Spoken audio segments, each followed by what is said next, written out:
A Assembleia Legislativa de Minas vive agora uma nova fase de reafirmar sua independência diante de outros poderes, em especial do Executivo. Quais são os obstáculos e resistências dessa mudança de postura? Como tem sido avaliado externamente pelo governador, pela opinião pública e internamente pelos próprios deputados? Eu converso agora com o responsável por essa nova realidade do Legislativo Mineiro, o presidente da Assembleia, deputado Agostinho Patrus, do PV. Presidente, obrigado por aceitar o nosso convite para essa entrevista. É um prazer falar com o senhor. Muito obrigado, Orion. Uma alegria poder estar sempre falando com você e falando um pouco de Minas Gerais. Muito obrigado. Bom, estamos encerrando o ano, um difícil ano, atípico ano, presidente, e também o primeiro mandato dessa gestão do senhor na presidência da atual mesa diretora. Gostaria que o senhor contasse, destacasse para a gente aqui, né, o que foi mais importante que o senhor realizou, que essa Assembleia, essa atual legislatura realizou. Eu acho que é importante dizer, Leon, nós podemos dividir aí, eu acho que em dois temas principais. Primeiro, o fortalecimento das ações do Legislativo, no sentido da fiscalização.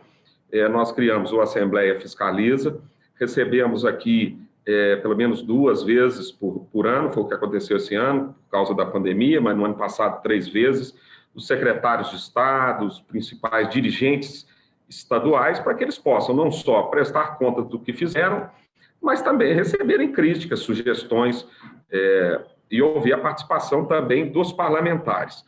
Então, eu acho que esse é um ponto importante.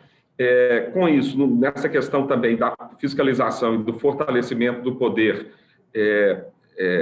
legislativo, nós também fizemos, eu acho, um número recorde de projetos de deputados aprovados.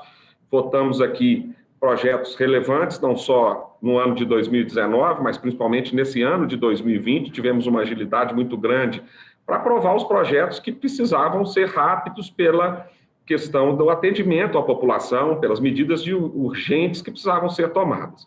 Eu acho que esse seria um pilar importante. O outro pilar é também de contribuição para o enfrentamento das questões estaduais. É importante lembrar que logo no início de 2019, nós votamos uma reforma administrativa enviada para cá pelo governo do Estado, a aprovamos ainda no mês de março, abril. Em seguida, votamos também projetos importantes para o governo de remodelação do Executivo, de algumas modificações que o governo entendeu importante. Tivemos, além disso, a votação no final do ano de 2018 da questão da antecipação do nióbio, era a questão que o governo do Estado dava como fundamental para poder regularizar a questão dos pagamentos dos servidores públicos, e a Assembleia se uniu. Você imagina que nós tivemos votos, aprovamos o projeto por unanimidade, as mais diversas correntes votaram, algo que o governo nos assegurava que seriam recebidos aí cerca de 5 a 6 bilhões de reais, além da economia, também naquele ano da reforma administrativa, que o governo estimou em algo em torno a 1,5 bilhão a 2 bilhões de reais no ano de 2018. Já no ano de 2019, nós mantivemos o veto do governador em relação ao aumento que tinha sido votado na casa e sugerido por ele para as forças de segurança. Para te dar uma ideia aí aos nossos ouvintes e telespectadores a respeito do valor disso, quer dizer, os 3 aumentos da polícia representariam num ano, ou seja, no primeiro ano após os aplicados 3 aumentos, uma despesa extra de 5 bilhões de reais ao Executivo. E ao concordarmos com o governador, depois que ele fez as análises de que o aumento não seria bem-vindo naquele momento, a Assembleia manteve o veto e aí representou uma economia de pouco mais de 3,5 bilhões de reais. Votamos também a reforma da Previdência, segundo os dados do secretário da Fazenda, que teve na Assembleia e que apresentou a reforma. Ele vai gerar já no próximo ano algo em torno de 2,5 a 3 bilhões, ou seja, isso é um número praticamente de uma folha mensal do governo do Estado. Então, se nós somarmos esses valores todos aí, as reformas, além da melhoria também do funcionamento do Estado, de acordo com o que o governador apresentou aqui, a Assembleia deu uma contribuição muito expressiva. devolvemos cerca de 50 milhões de reais aos cofres públicos da economia que fizemos, realocamos 300 milhões de reais das emendas parlamentares para que pudessem ser aplicadas na saúde. Eu acredito que a Assembleia, nesses 2 anos, deu contribuições aí da casa de quase 10 ou 12 bilhões de reais para o Estado, que também é uma demonstração do nosso trabalho e do nosso esforço, porque nós, do Legislativo, queremos ver o salário dos servidores em dia, queremos ver investimentos na área da saúde, na área da educação, na infraestrutura do nosso Estado. Afinal de contas, a hora que nós começamos a não ter investimentos, nós começamos a dilapidar o patrimônio público, ou seja, aquela estrada que é um bem do Estado, ou seja, de todos os mineiros, ao deixar de ter a sua manutenção feita, ela começa a acabar, e é o que infelizmente tem acontecido. Então, a Assembleia tem procurado, nesses 2 pilares, dar a sua contribuição, seja votando projetos que auxiliem o governo, como dissemos aqui, e falamos os valores, como também levar adiante esse fortalecimento do Legislativo. Muito bem, sem dúvida. E por mais que a Assembleia faça, presidente, vote projetos que mudem a legislação, atualizem, o mais importante que eu já vi nessa atual legislatura é essa mudança de postura, de reafirmar o papel institucional da Assembleia Legislativa, né? Quer dizer, não é mais uma experiência, e vamos entrar agora numa segunda fase, de tentar consolidar o resgate desse papel fiscalizador com a reeleição do senhor e da atual mesa diretora. As mudanças, elas existem para os 2 lados. Como é que o senhor avalia essas mudanças, os impactos que ela teve no meio político, especialmente do Executivo, na opinião pública e internamente entre os próprios deputados? De forma muito positiva. Nós temos a percepção de que a população enxergou isso de uma maneira muito positiva. Afinal de contas, se nós temos poucos recursos públicos, é fundamental que eles sejam fiscalizados, que eles sejam usados com eficiência, com ética, com cuidado, porque já que são tão poucos, não quer dizer que quando tenha muito, não precisa ter o mesmo cuidado. Mas estou querendo dizer que é fundamental que o dinheiro seja multiplicado, ou seja, que ele seja muito bem usado, para que ele possa produzir resultados positivos para a população. Nós trabalhamos em conjunto, tanto com o governo do Estado, quanto com o Tribunal de Justiça, são os 3 poderes, e temos atuado de forma muito harmônica nesse sentido. Na interlocução com o governador Romeu Zema, também com o atual presidente do Tribunal de Justiça, Gilson Soares Lemes, assim como tivemos com o ex-presidente do tribunal, Dr. Nelson Messias. Então, nós temos uma interlocução muito positiva. E é normal, isso só a independência de cada um dos poderes. Nós não queremos também aqui extrapolar as nossas ações, nem aquilo que a Constituição nos determina. Mas a Constituição determina a Assembleia que ela tem o papel de representar, afinal de contas, são 77 deputados estaduais que representam 100% dos mineiros, parlamentares das mais diversas regiões, com as mais diferentes formações e modos de pensar, além também de fiscalizar e legislar, e é isso que nós temos feito com mais efetividade nesses últimos 2 anos. Do nosso ponto de observação, acho até que assustou um pouco o meio político, porque além de dizer que ia mudar, o senhor logo colocou na mesa aquilo que não era feito, a fiscalização, quer dizer, a Assembleia fiscaliza. Isso mudou a relação do Executivo perante o Legislativo também? Isso ajudou, Odilon. Parece, no primeiro momento, que é algo de enfrentamento, mas, na realidade, entraram um grupo novo, né, vamos dizer assim, à frente do governo do Estado, e começamos aí com a eleição do governador, que vem da área empresarial, com menos contato aqui na área pública, e também com secretários, todos eles advindos principalmente da área empresarial. Era importante esse relacionamento, e a hora que a gente aproxima, mesmo que num momento de uma audiência pública, num momento de cobrança, isso facilita a interlocução, isso demonstra para os 2 lados que é importante discutir. Então, assim, embora o nome pareça de fiscalização, mas ele também é de relacionamento, de mostrar, olha, secretário, nós não estamos aqui perseguindo ninguém, nós não estamos aqui querendo criar problema para ninguém, nós estamos querendo, de forma conjunta, buscar solução.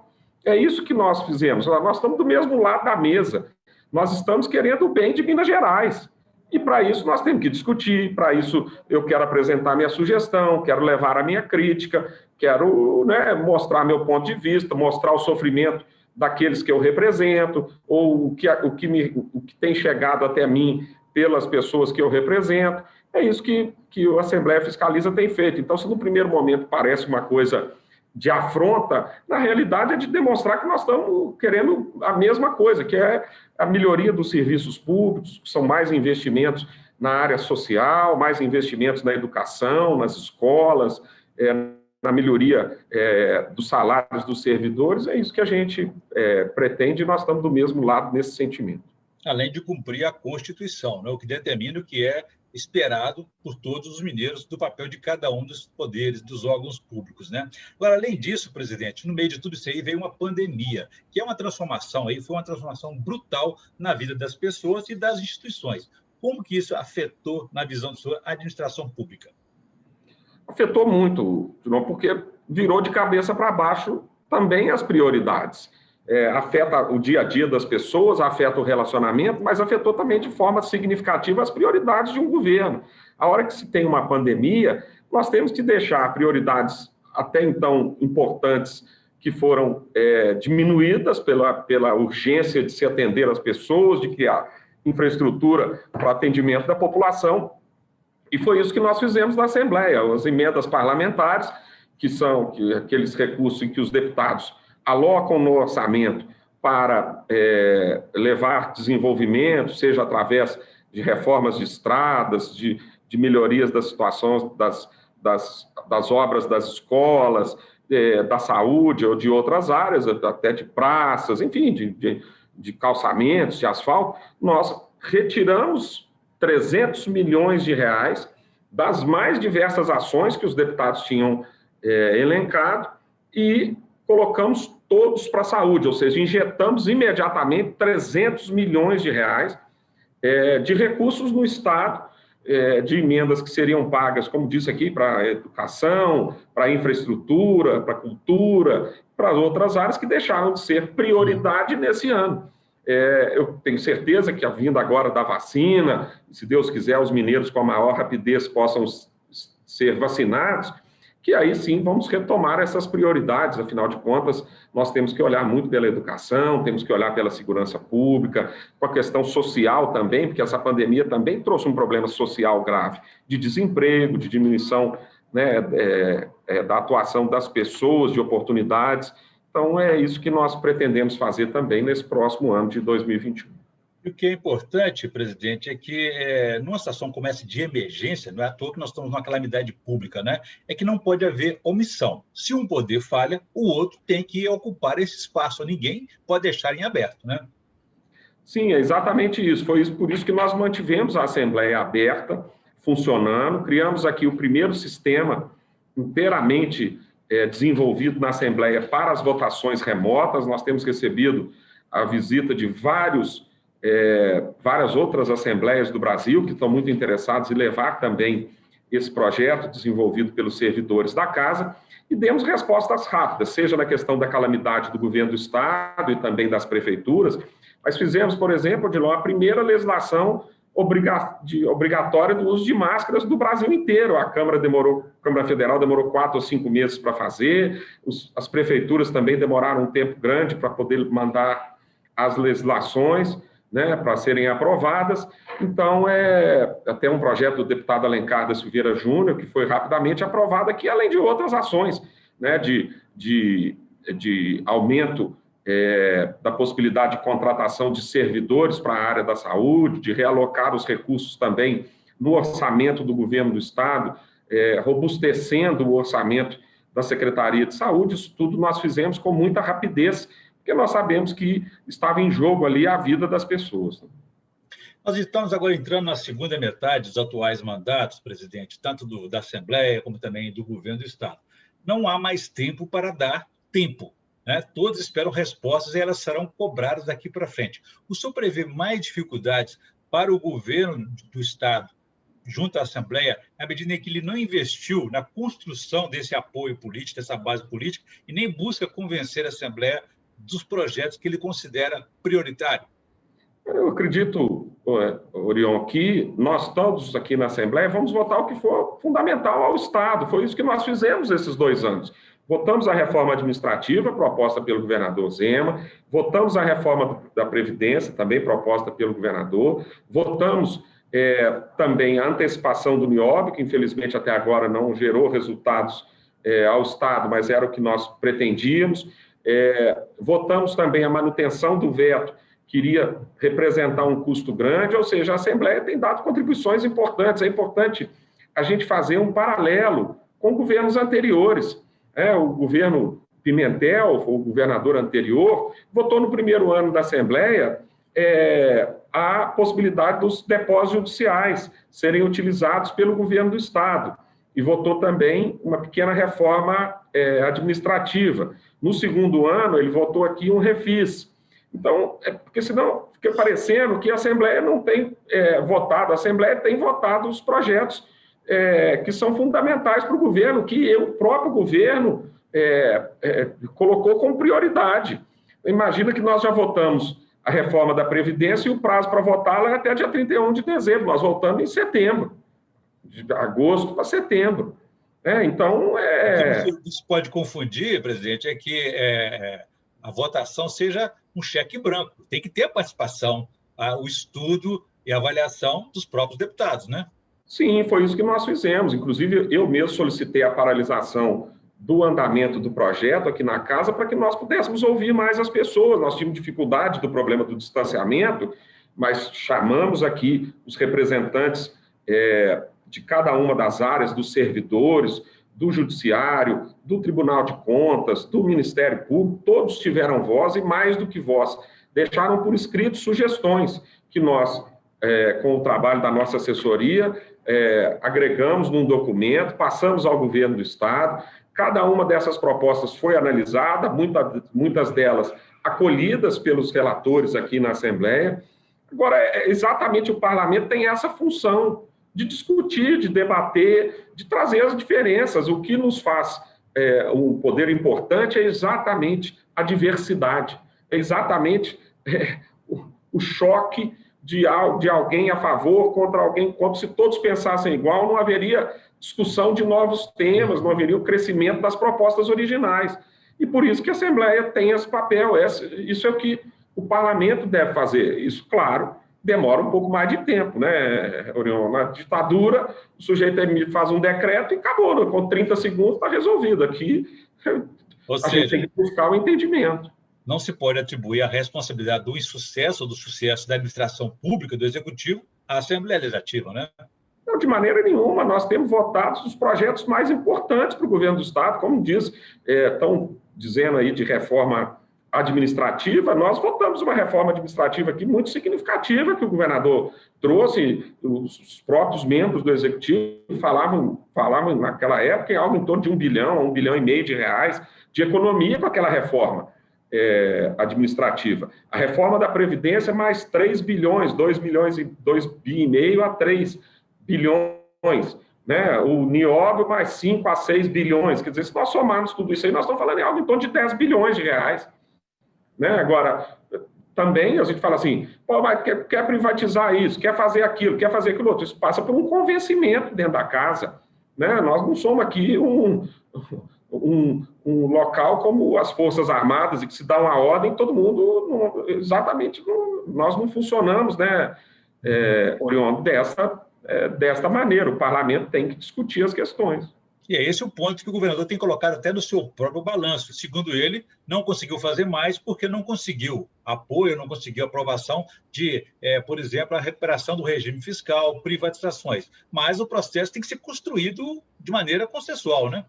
Sim, você imagina uma coisa. Eu tenho ouvido muito dizer a respeito da CEMIG, que a CEMIG não tem capacidade de investimento.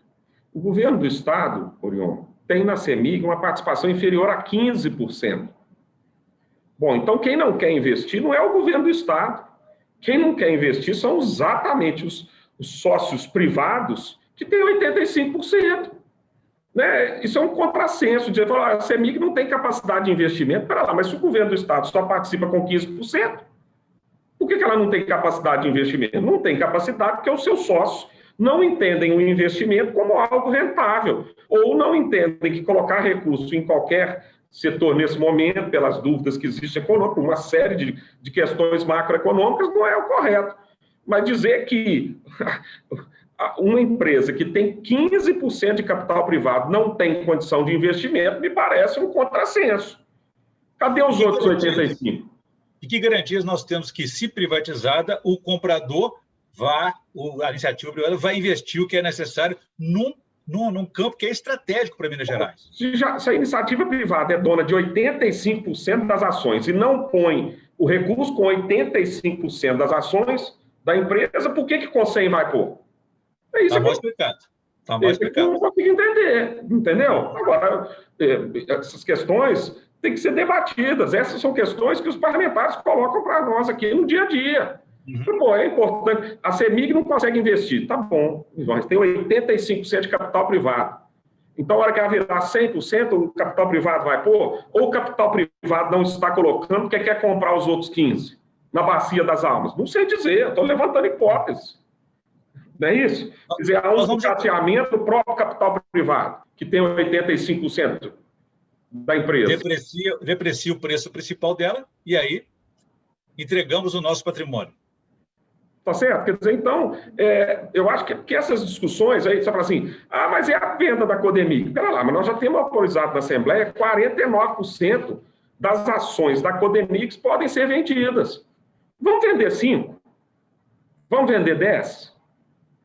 Ela é atrativa? Não, agora não consegue. Não consegue vender mais o recebível porque as bolsas não querem. Sim, mas comprar 100% da Codemig querem. Esses convencimentos precisam ser feitos aos parlamentares. Os parlamentares sabem o que ele quer? Já definiu o que ele quer de privatização?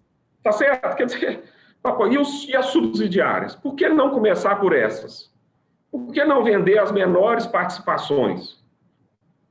Tá certo? O BDMG participa numa série de empresas, a Codemig participa numa série de empresas. Não seria a hora de vender essas participações?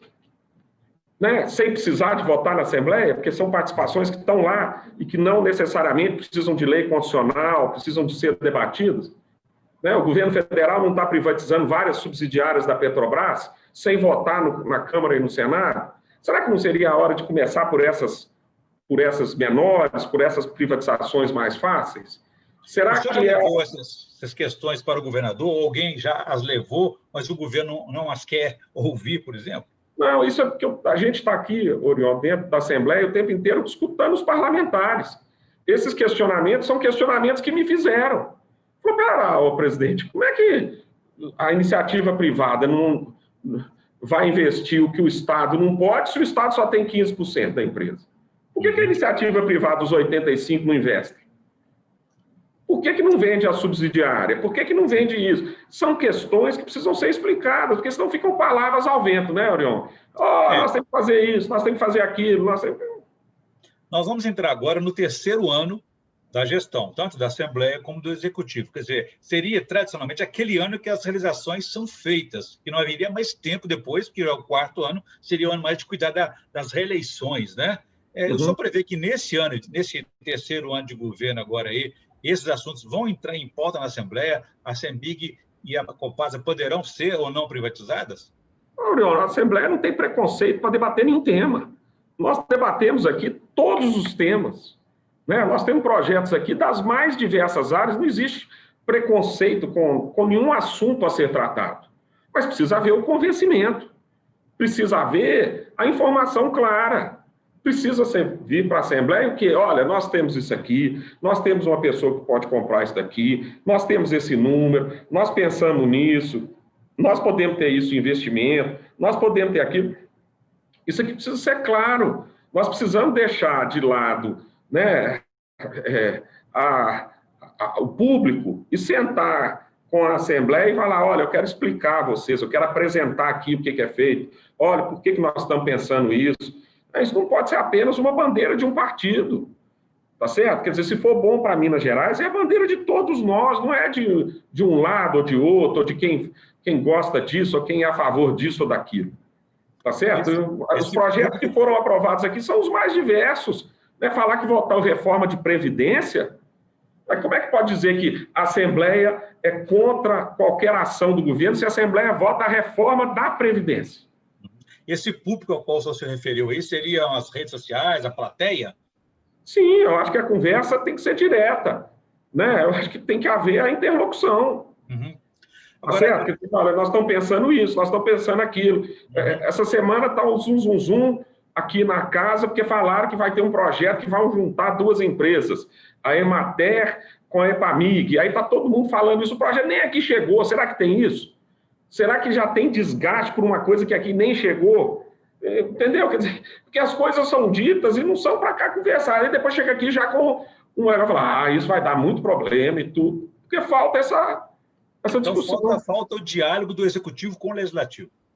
Sim, eu não quero dizer que há dificuldade nisso, sabe, Orion? O que eu quero dizer é que as coisas têm que ser colocadas de forma transparente. Os líderes dos mais diversos partidos estão prontos para discutir. Como disse aqui, nós tivemos 100% dos parlamentares votando a favor da antecipação do Nióbio.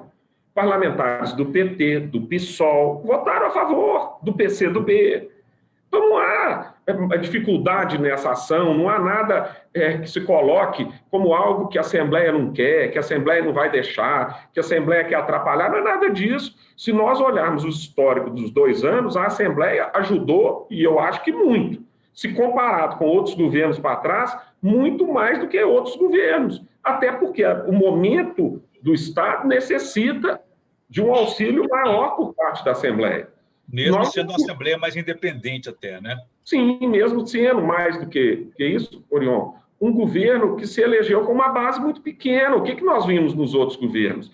Junto da eleição do governador Pimentel, foram eleitos na sua coligação 33 parlamentares. Então, o governo chegou já aqui a 6 parlamentares da maioria. Né? Nós vimos nos governos do Anastasia, do Aécio, voltando mais lá atrás, do próprio Itamar Franco, do Eduardo Azeredo, do Hélio Garcia, governos que já se elegiam com a maioria da Assembleia.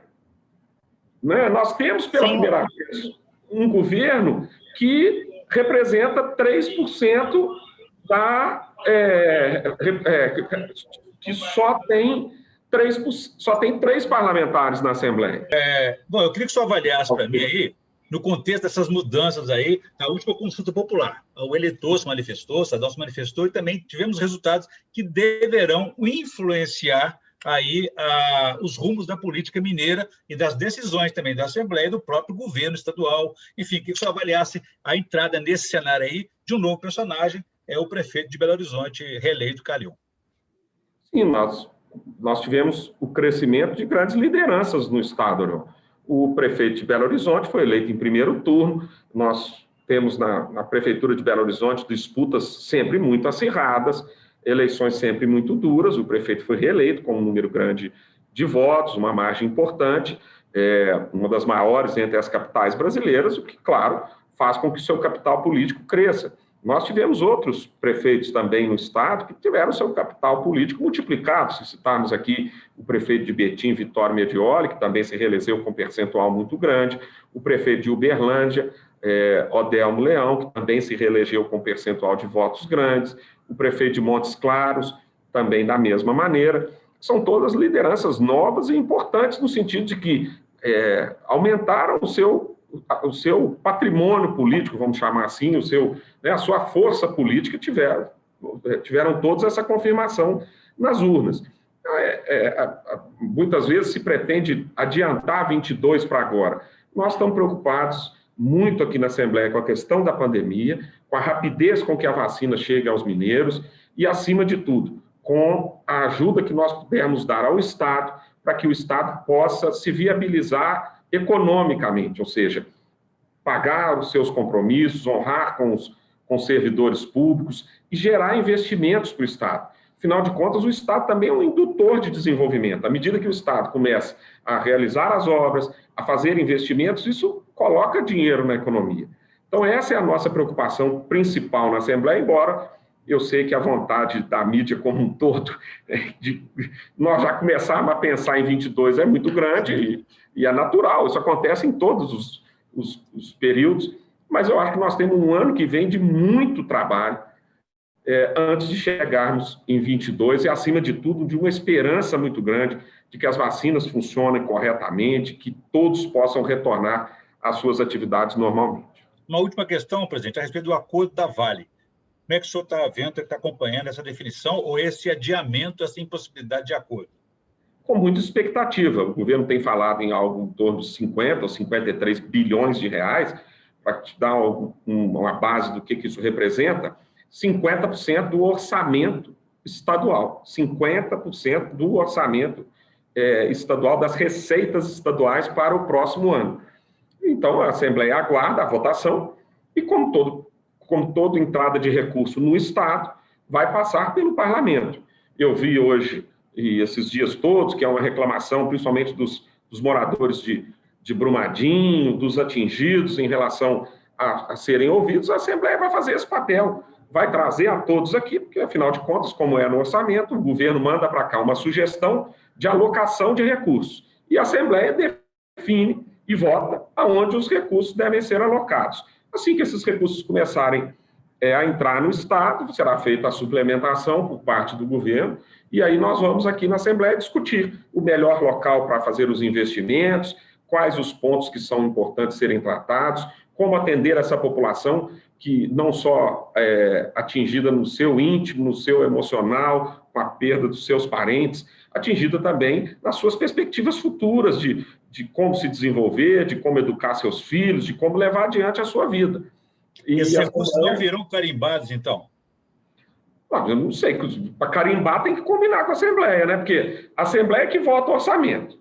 Se os recursos entrarem no governo do Estado, tem que vir para cá. Eu acho que começar a decidir as coisas, sem discutir com o parlamento, sem ouvir a população, sem trazer o diálogo, isso vai acabar gerando problema, porque, vamos dizer, nós temos a competência para discutir 106 bilhões de arrecadação.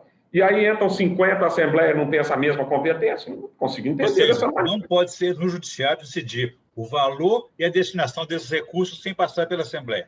Eu estou querendo discutir uma coisa, Orion, era o seguinte, lá atrás se dizia que o acordo, a Vale iria fazer as obras e entregar ao Estado.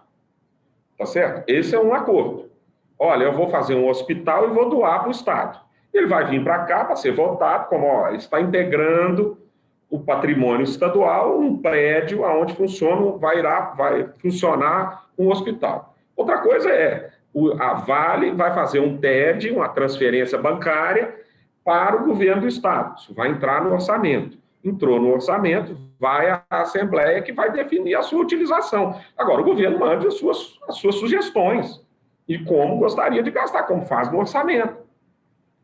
Tá certo? Agora, a legitimidade de aprová-lo, de rejeitá-lo, de emendá-lo, de modificá-lo em parte ou no todo, é do parlamento.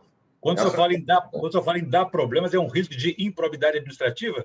Não, é um risco de combinar uma coisa e depois não se realizar. Tá certo? Não é nada contra ver, nem ameaça, nem nada. Entraram 50 bilhões no Estado. Ué, tem que vir à Assembleia para ser discutido onde será gasto. Até pela legitimidade do parlamento. Essa é a nossa atribuição. Nós votamos todos os anos o orçamento.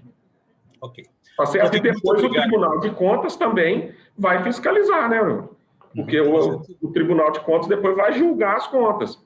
Então, agora, nós não participamos da ação judicial, nem a Assembleia, nem o Tribunal de Contas, até porque não temos nada com isso. Quem tem que participar mesmo são as partes interessadas, o Ministério Público e o Judiciário. Agora, acabado esse entendimento, se ele ocorrer, ele passa a integrar o patrimônio estadual. A hora que passar a integrar o patrimônio estadual com esses recursos, será enviado à Assembleia um projeto de realocação dos recursos estaduais. E nós estamos prontos aqui para discutir isso também. Ok. Mais alguma coisa, presidente? Não, só isso. Muito obrigado. Obrigado pela gentileza. Sempre pelo carinho. Estou sempre à disposição aqui. Muito obrigado. Até a próxima. Abraço. Obrigado.